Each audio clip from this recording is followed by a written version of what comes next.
सभी को नमस्कार। राम कथा में कतिपय ऐसे प्रसंग हैं जो अत्यंत महत्वपूर्ण होते हुए भी जो सुविदित प्रमुख रामायण काव्य हैं भारतीय भाषाओं के, उनमें ये प्रसंग नहीं मिलते हैं। इसी तरह का एक प्रसंग सीता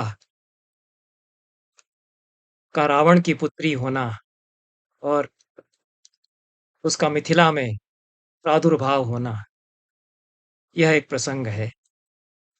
वाल्मीकि रामायण में यह नहीं प्राप्त होता है। तुलसी के रामचरितमानस में भी ऐसा प्रसंग नहीं है। कंब रामायण का जो मेरे पास अंग्रेजी अनुवाद है शांतिलाल नागर का किया हुआ, उसमें मुझे यह प्रसंग नहीं मिला। कृत्तिवास रामायण जो बंगला की प्रसिद्ध रामायण है, उसमें भी जहाँ तक मेरी जानकारी है ऐसा प्रसंग नहीं है। मौल्य रामायण तेलुगु की रामायण है, उस पर मैंने अन्यत्र चर्चा विस्तार से की है, उसमें भी ऐसा प्रसंग नहीं है। यह प्रसंग लोक कथाओं में खूब मिलता है, लोक गाथाओं में, लोकगीतों में और कुछ अन्य रामायण काव्यों में, कम प्रचलित रामायणों में, संस्कृत में भी यह प्रसंग मिलता है। सीता का सर्वप्रथम उल्लेख तो ऋग्वेद और अथर्ववेद में प्राप्त होता है, पर वहां सीता मानवी नहीं है, वो खेत की एक देवी हैं। हल चलने से खेत में जो रेखा बनती है उसको सीता कहा गया है और सीता पर कई सूक्त हैं सीता की स्तुति में, ऋग्वेद और अथर्ववेद में।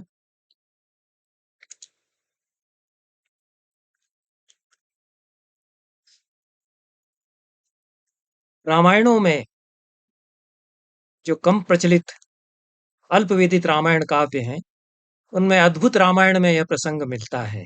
अद्भुत रामायण 14वीं शताब्दी में लगभग लिखी गई और इसमें भी ऋषि भरद्वाज और वाल्मीकि का संवाद है, उसमें रामायण की कथा बताई गई है और इसमें अद्भुत प्रसंग गूंथे गए हैं। विस्मयजनक प्रसंग अनेक इसमें आते हैं।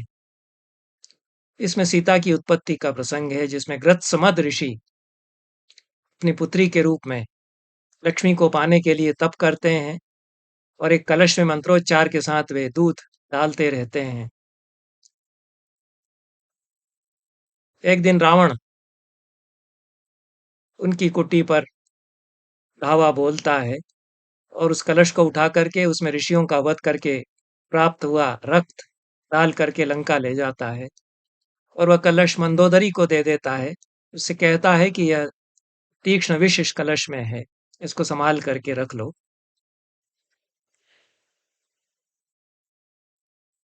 मंदोदरी रावण के अतिचारों से इतनी खिन्न होती है कि वो आत्महत्या करने का विचार करती है एक बार, और उसको जैसी जानकारी है कि उस कलश में तीक्ष्ण विष है, तो वह उस कलश में जो पदार्थ है उसको खा लेती है। पर वह लक्ष्मी के प्रादुर्भाव के लिए चूंकि उसमें क्षीर डाला गया था, इसलिए उसका भक्षण करने से मंदोदरी गर्भवती हो जाती है और रावण की अनुपस्थिति में वह एक कन्या को जन्म देती है। मंदोदरी आतंकित है रावण से और रावण के क्रोध से, इसलिए वह इस बात को छिपाती है और एक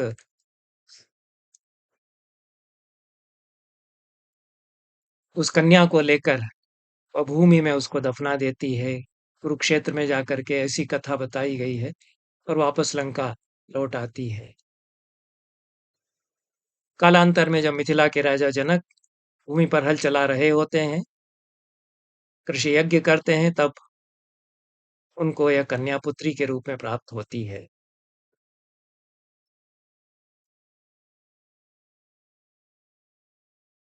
यही कथा लोक कथाओं में, लोक गीतों में आ गई है। दक्षिण में इस कथा का कोई प्रारूप अवश्य रहा होगा और मिथिला में अवध के अंचलों के गीतों में भी यह कथा आती है। अनामिका का उपन्यास है। सीता को केंद्र में रखकर लिखा गया। तृणधरी ओट।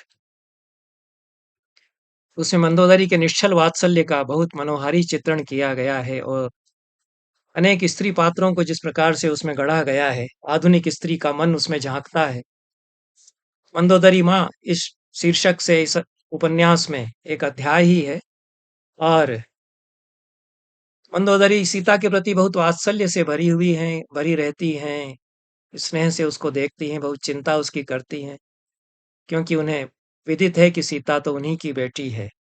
और सीता जब अपनी कथा लिखती हैं इस उपन्यास में, सीतायन लिखती हैं, तो याद करती हैं कि किस तरह से मंदोदरी बीच-बीच में आकर मुझे समझाया करती थीं। वे कहती थीं कि अहंकारी व्यक्ति वज्र-बधिर होने के लिए अभिशप्त होता है। अपना दुःख उन्होंने कभी मुझे नहीं बताया, सीता लिखती हैं। पर एकांत में एक दिन उन्होंने मुझे अपना यह वृत्तांत बताया। यह मैं पढ़ देता हूँ। बड़ा मोहक चित्र चूँकि इस उपन्यास में खींचा गया है इस प्रसंग में, माँ और बेटी की भेंट का। प्रियजान की क्रोध हो, कामना हो या लोभ हो, सबका उद्गम स्रोत अहंकार ही है। विनाश काले विपरीत बुद्धि के तर्क से कभी-कभी लोग हितैषियों की बातें भी अनसुनी कर देते हैं, पर तुम्हारी बात रावण सुन सकते हैं। तुम्हारे प्रति उनका व्यवहार अन्य स्त्रियों के प्रति उनके व्यवहार से सर्वथा अलग है। वे तुम पर बलाघात नहीं करेंगे। इसका एक कारण तो तुम्हारा अपना अर्जित तेज है। दूसरा कारण एक रहस्य भी है, एक अज्ञात भय, जो प्रकृति उनके मन में भर गई है। प्रकृति का अपना एक सुरक्षा कवच भी होता है, जो वह उन्हें ही पहनाती है, जिनका मन प्रकृति की तरह निश्चल हो। इस समय प्रकृति मेरे आह्वान पर तुम्हें यह सुरक्षा कवच पहना गई है। रावण नहीं जानते, पर प्रकृति जानती है कि रावण तुम्हारे पिता हैं। इतना जब वो कहती हैं तो सीता बहुत चौंकती हैं और फिर मंदोदरी बताती हैं कि मैं ही तुम्हारी अभिशप्त माँ हूँ। मैंने तुम्हें टोकरी में बंद करके समुद्र की लहरों पर छोड़ दिया था। तुम मेरी पहली संतान हो और पहली संतान बेटी हो या रावण नहीं चाहते थे। उनके क्रोध से भयभीत होकर, आतंकित होकर, राक्षसी आवेग से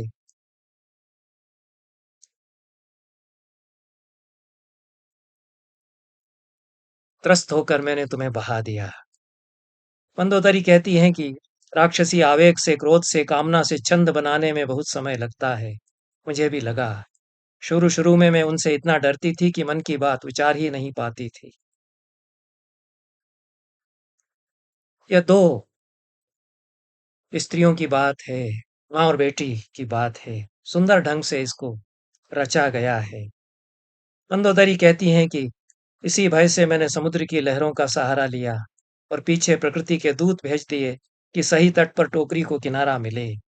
समुद्र के रास्ते गंगा तट पर, गंगा तट से निकटवर्ती भूगर्भ तक तुम कैसे पहुंची, इसका समाचार एक-एक कदम पर धूप, हवा, मिट्टी पहुंचाती ही रही मुझे और चैन की सांस मैंने तब भरी जब अंततः राजा जनक के हल से तुम्हारा अंतर्घट टकराया। सीता सोचती रहती हैं कि स्त्रियों के दुख के रंग भी माटी के रंग की तरह ही हर 2.5 कोस पर बदल जाते हैं, पर माटी वहीं की वहीं रहती है। इस तरह का एक प्रसंग इसमें है। यह उपन्यास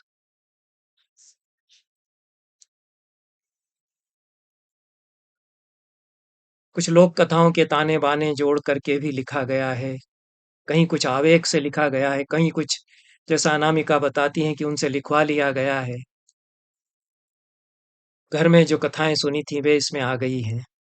मिथिलांचल में, अवध में, लोक गाथाओं में, लोक गीतों में यह प्रसंग रहा है। और जो सौंदर्य है लोक गीतों का कि राम के जन्म का तो कैसा वर्णन होता है, वाल्मीकि ने खूब वर्णन किया, तुलसीदास ने तो इतना सुंदर वर्णन किया राम के जन्म का और खूब गाया जाता है। भय प्रगट कृपाला दीन दयाला, तन्मय होकर के लोग गाते हैं, रामनवमी को उत्सव मनाते हैं। सीता के जन्म का उत्सव क्यों नहीं मनाते? सीता के सोहर लोकगीतों में तो है, पर जो रामायण की कथा कहते हैं वो क्यों नहीं कहते? मेरे अनुसार तो जो राम कथा है, वो जितनी राम कथा है उससे ज़्यादा बढ़कर सीता की कथा है। वाल्मीकि तो स्वयं कहते हैं, सीतायाश् चरितम् महत्। सीता का चरित्र ज़्यादा बड़ा चरित्र है यहाँ। पर ऐसा होता नहीं है कि सीता के जन्म के लिए उत्सव उस प्रकार से मनाने की, रामनवमी की तरह सीता नवमी या ऐसा कोई पर्व मनाया जाए। जबकि सीता तो अधिक महत्वपूर्ण है मेरे अनुसार, और जो पूरा हमारा राम कथा का संदर्भ है, उसमें भी।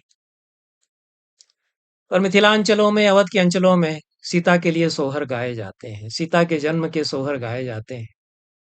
और लोकगीतकारों ने कई समानांतर परंपराओं से जोड़कर सीता को मंदोदरी के गर्भ से जन्म लेती हुई चित्रित किया है। बड़े भाग से मंदोदरी गर्भवती हुई, लोकगीतकार बताते हैं। रावण को सूचना दी जाती है, रे राजा घर मां आई, जगत जननी आई सहित या सोधऊ रे। इतना वचन सुनते ही रावण जोर से हंसा के ठट्टा मारी के रे, इत्यादि।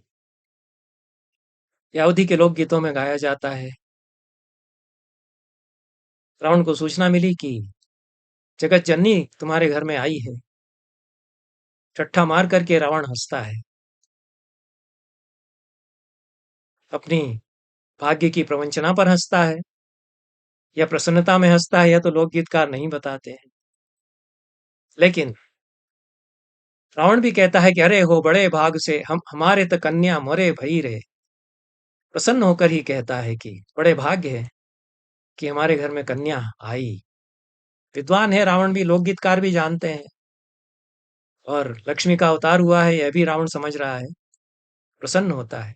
लेकिन तभी नारद आ जाते हैं वहां। नारद बताते हैं, हे राजा कन्या तुम्हारा नाश करिहें, पनिया देई कोऊ न रही रे।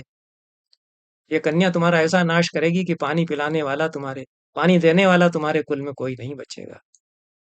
और फिर तो रावण को आकाशवाणी भी बताती है कि इस कन्या को तुम मत रखो, ये तुम्हारे सारे कुल का सर्वनाश करने वाली कन्या है। इसको एक घड़े में रखकर जनकपुर ले जाओ और वहां भूमि में रख दो। नारद भी यही कहते हैं कि ऐसा ही करो। तो रावण जो है जनकपुर तक चला जाता है, और वहां एक खेत में, भूमि में गड्ढा खोद कर एक घड़े में उस कन्या को रखकर गाड़ करके चला आता है। लोक गीतकार कहते हैं, जऊ ने दिना गाड़े न तऊ ने दिना से धरती बूना ना ही परारे। जिस दिन से रावण मिथिला के एक खेत में उस कन्या को गाड़ कर गए, तब से एक बूंद पानी वहां नहीं बरसा। तब राजा जनक ने वृष्टि के लिए यज्ञ किया। यह कथा मिलती है, लोकगीतों में मिलती है। जो दक्षिण पूर्व एशिया की कथाएं हैं, जहाँ जो रामायण वहां पहुंची है, दक्षिण पूर्व एशिया के देशों में दक्षिण से पहुंची है, प्रायः दक्षिण भारत से, वहां भी इस प्रकार के संदर्भ आते हैं, इस प्रकार के प्रसंग आते हैं। तो यह रामायण का एक महत्वपूर्ण प्रसंग है, और कुछ गुह्य प्रसंग भी है, जिसको कि कम जिस पर चर्चा की जाती है, और जिसको कहीं पाठ्य पुस्तकों में लगा दिया जाता है तो बवाला मचता है। जबकि उसकी एक इतनी प्राचीन परंपरा है और वैश्विक परंपरा है, केवल भारत की ही रामायणों में नहीं, राम कथाओं में नहीं, भारत के बाहर की राम कथाओं में भी रावण की पुत्री के रूप में सीता के चित्रण का, निरूपण का प्रसंग आता है। इस प्रसंग पर हम यहाँ विराम लेते हैं, पर यह पूर्णकालिक विराम नहीं है। धन्यवाद।